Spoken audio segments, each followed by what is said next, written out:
Alright, hey guys, welcome to the Whole Man Hamlet Football Podcast, and this is Will Reichling, one of your hosts, and what I'm going to do is, after the 1 o'clock, 4 o'clock games on Sunday, right before the Sunday Night Football game, I'm going to give you guys basically my initial reactions, my initial takes on what I just witnessed. So I just want to get right to it. What I first saw, and what I want to start with, most importantly, is the Lions versus the Ravens. And boy, is Lamar Jackson making a case to be in the MVP race. He's been great. He's been outstanding. Zay Flowers looks like he could be a player. Odell's starting to finally come alive. Mark Andrews is a complete animal. And Lamar just has complete control of this offense. I told you, it looks a little weird sometimes, but today it all came together. I don't know who to put this more, and I don't know if this is more of a congrats to the Ravens, or if this just shows who the Lions really are. And I know a lot of people were very high on the Lions. I was starting to jump on that bandwagon as well. But now looking back on it, just let's put this in perspective for a second. The Detroit Lions beat the Kansas City Chiefs. Okay, the Chiefs were missing Travis Kelce, and they were missing Chris Jones. They lost to the Seattle Seahawks, and then they beat the Falcons, the Packers, the Panthers, and the Bucks. So what are they really? You know, they haven't really, they've beaten up on kind of bad teams, middle of the road to bad teams. They lost to a talented team in Seattle, and they barely beat the Kansas City Chiefs without Travis Kelce and without Chris Jones. So I don't know if the Lions are a bit of frauds here. I definitely think they're a playoff team, obviously, and I think they could win a playoff game or two. But I don't know if they're in my Super Bowl contender bubble anymore because, they kind of got exposed here. Jared Goff got a little exposed, and this is why, the Rams kind of moved on from him. If you remember that Super Bowl against the New England Patriots, Belichick put together a great defensive scheme, and they kind of completely shut Goff down. Goff is limited. When Goff doesn't have a consistent running game and a consistent pass protection with the offensive line, he struggles, and he showed that today. When he starts, I always say with quarterbacks, what do you when you're trailing and teams know you have to throw? And today the Ravens knew Jared Goff had to throw, and he struggled a little bit. I still think Jared Goff's a top 10 quarterback, but this is what I was saying though. He's definitely limited. He's not elite. He'll never be elite. I mean, he's got an elite arm, and he's got great size, but the mobility, kind of puts him behind the curve nowadays in the 2023 offense. Look, Lamar looked great pocket presence, making throws, moving out of the pocket. He was just so aware today. Like I said, he had complete control of the offense. I think the Ravens have started to pull away from the AFC North a little bit. I know the Pittsburgh Steelers just got a huge win today, but I still don't really, their offense kind of came alive in the second half, but I still don't really trust their offense 100%. The Ravens offense, I'm starting to trust. Like I said, Zay Flowers looks like he's a legit #1 receiver. Odell Beckham started to come alive. Mark Andrews is a beast. And, as long as Lamar's there and he plays, like we said, okay, so Lamar, the first half of seasons, never gets hurt. The second half of the season is when he usually gets hurt. So we have to keep an eye on that. Lamar Jackson needs to stay healthy. If he stays healthy, the Ravens, I don't see why they can't fight for the 2 or the 3 seed, because there's not, other than Kansas City, there's not a lot of competitive teams right now in the AFC. I mean, there's a lot of kind of disasters going on right now in the AFC. So it's definitely wide open in a way, which is weird because going into the season, I thought it was set between 5 or 6 different teams, and now you're starting to see that, it's definitely a lot more wide open than we thought, the AFC. So I definitely need to see more out of the Lions because their secondary got gashed today, okay? There was receivers running wide open. Lamar did a fake run, and then he threw it right over the top of their defense. You have to know that Lamar, it's a run-pass option. He could either take off and run, or he's going to throw it right over the top. So they bid in the run, threw right over the top of the defense. I mean, it was like taking candy away from a baby. So the Lions defense, I thought they improved. They were top 10 coming into this game. But, they definitely they didn't let me down. I mean, I'm not a Lions fan, but they let their fans down today. They were a little bit disappointing on defense. They kind of got gashed. And, the pass rush was kind of there, but Lamar was escaping it because he's just great. Let's be honest. He's special. But, adding, Cam Sutton, I know one of their other corners got hurt recently, but still, this was supposed to be an improved defense, and they showed today that, they might just be right where they started before. Like I said, I still think they could win a playoff game or two. I'm not going to overreact completely to the top, but I just don't think they're a Super Bowl contender. As far as the Ravens, they might be a Super Bowl contender. We have to see. As long as Lamar stays healthy, they have a shot. All right, so Chargers and the Chiefs. That first half was a complete shootout. Back and forth, back and forth, back and forth. The second half was just completely dead. I don't know what happened. I don't know what changed. The defenses, I guess, made adjustments. But, Kansas City got them when it counted. And that half between Mahomes and Kelce, the first half, that was a huge first half. And I just don't understand how Travis Kelce keeps running wide open down the field. When it's zone coverage, he always finds the open zone. Always finds the open spot in the zone. When it's man coverage, it's a mismatch. He always gets open. I don't understand how teams keep leaving this guy wide open. You'd think he'd be the priority out there, But speaking of priority, they have other all the other options came to play today. Marquez Valdes-Scantling had a huge touchdown. Rashee Rice looks like he's starting to emerge. Tony made some plays. Sky Moore made some plays. So the Chiefs' offense was in full flex today. They all were making plays all over the field. So I know the second half they kind of slowed down a little bit, as did the Chargers, but the Chiefs, made the plays when it counted, and that's how it goes. They were home. I said it was going to be tough for the Chargers to win this game in Arrowhead. It's one of the loudest stadiums, and and it really comes down to me not trusting their head coach. Brandon Staley is a defensive head coach, and their defense sucks every single year. I know they got it together a little bit in the second half, but that first half they got completely gassed. Why is Travis Kelce running wide open down the field every single play? You know that he's going to be trying to find the soft spot in those zones. Why don't you take a man and have him follow Kelce? The defensive scheming by Brandon Staley just isn't up to caliber, and I'm just waiting for this guy to get fired. I don't see a scenario where he stays after the season. They're now 2-4. People keep thinking this team's finally going to take the next step and become a Super Bowl contender. I don't know if we're going to see that this year again, because Justin Herbert. I get that the second half he kind of slowed down a little bit, but that was a battle between two great quarterbacks in the first half, and he's always having to win shootouts, and this defense is always letting up a big play. And what are you going to do at this point? I get Justin Herbert second half completely died off, and I was the first one to say eventually he has to start winning these close and tough games. But at least help him get an offensive head coach in there. I know Kellen Moore has come on, and he's been helpful. The red zone offense has gotten a lot better this season. But, it's not enough right now. It's not enough. And this Chargers offense, you would think they'd just put up consistent points every week. But, they kind of got slowed down a little bit in the second half of this game. This Chiefs defense is definitely a little underrated. They're not as bad as everyone thinks. They've had a decent season, this Chiefs defense. And people were very skeptical about this offense going to this week. And, rightfully so. Who is their number one wide receiver? And speaking of number one wide receiver, they just got McCole Hardman off from the Jets, and he had a big play, a big punt return. So welcome back, McCole Hardman. But all their receivers stepped up today. Valdes-Scantling had the huge touchdown. Rashee Rice looks like he's going to be a player in this league. He looks like he could, yards after the catch. He looks like he's good. He looks like he has good hands, good route running. So I think Rashee Rice is going to be a player. If Valdes-Scantling could play like that week to week, and Rashee Rice, this team, the Chiefs are going to be just fine. I think today just showed that the Chiefs are the best team in the AFC still. Because, when things go wrong, they still tend to pull out these close games. How the Chiefs always play, one-score games, and somehow they always find a way to win. And today they did it again. So, the Kansas City Chiefs, I don't know where the ceiling is for them. I don't know if they're going to go to the Super Bowl this season, but I know right now that they're the best team in the AFC. And the Chargers, I don't know what they are. I don't really know if they're going to make the playoffs. They're 2-4 now, and I don't trust their head coach. And Justin Herbert seems to not be able to win these big games. So I don't know what direction they go in. We just got to let the season play out, because it doesn't seem like they're going to fire him mid-season.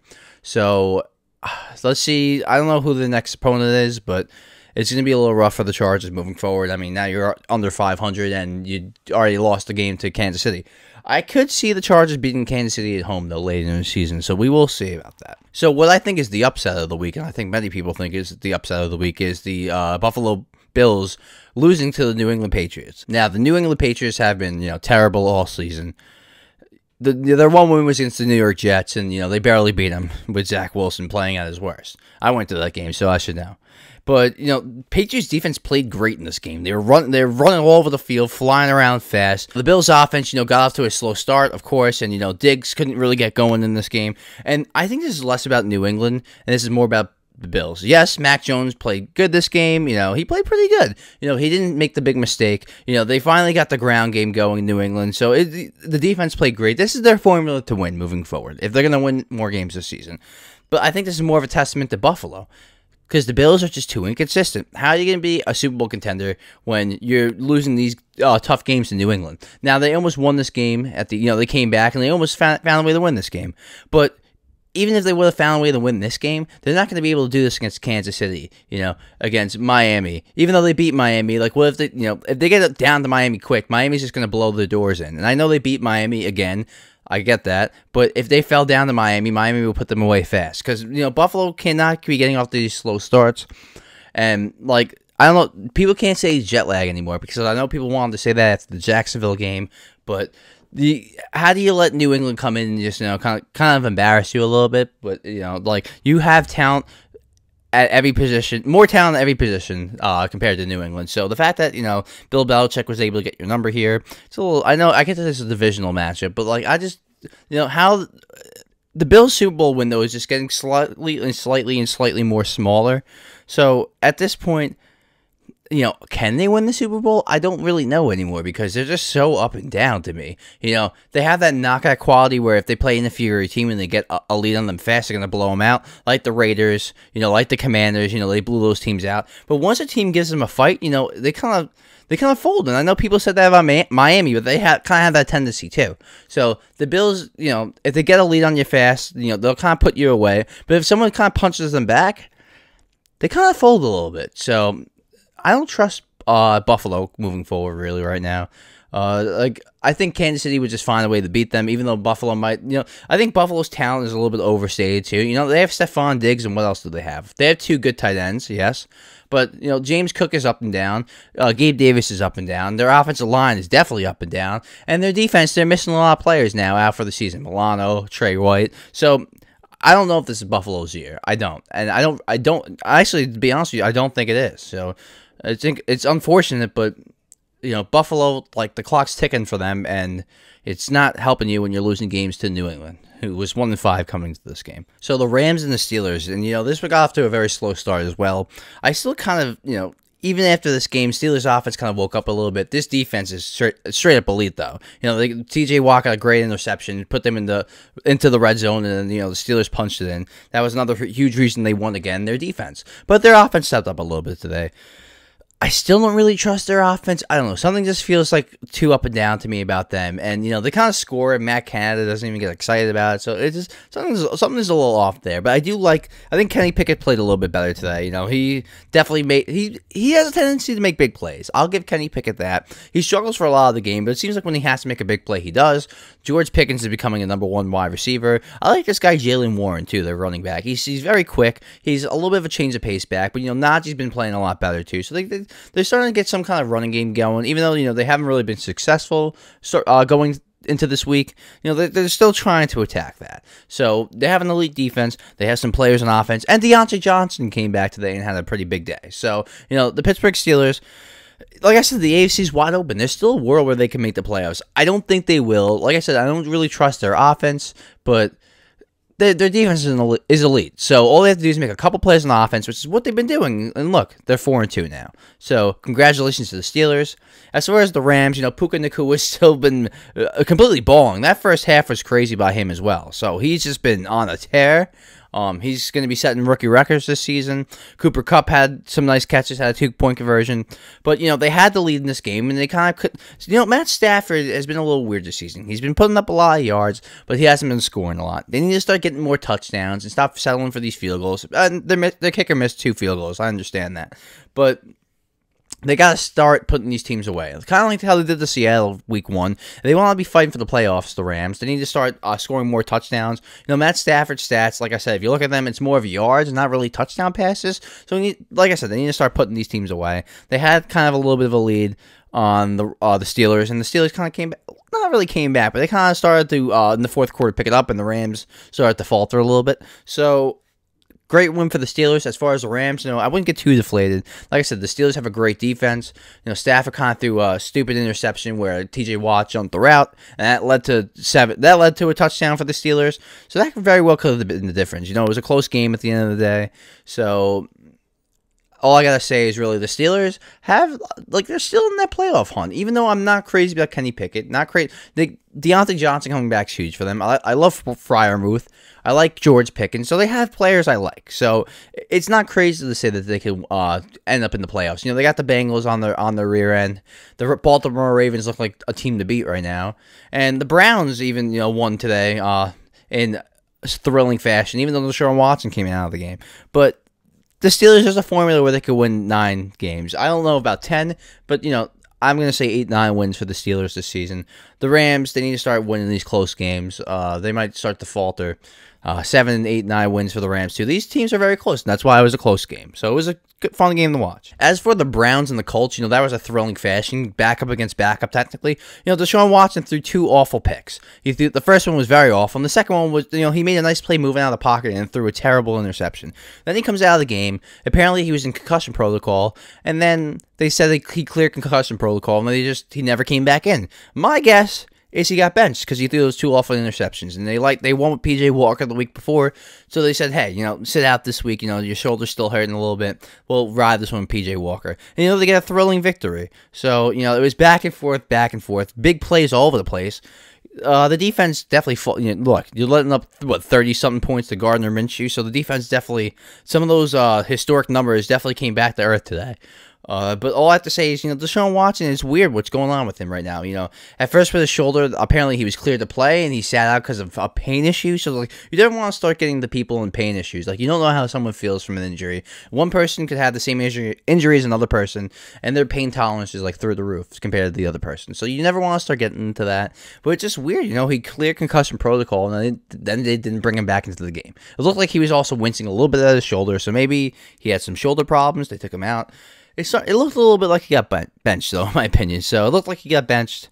I don't know where this Browns team goes. I know now that they are 4-2, but it's getting a little weird because you don't have you don't even really have a good quarterback, and your defense is great. I mean, they put up a little bit of a stinker this game, but the defense is still great.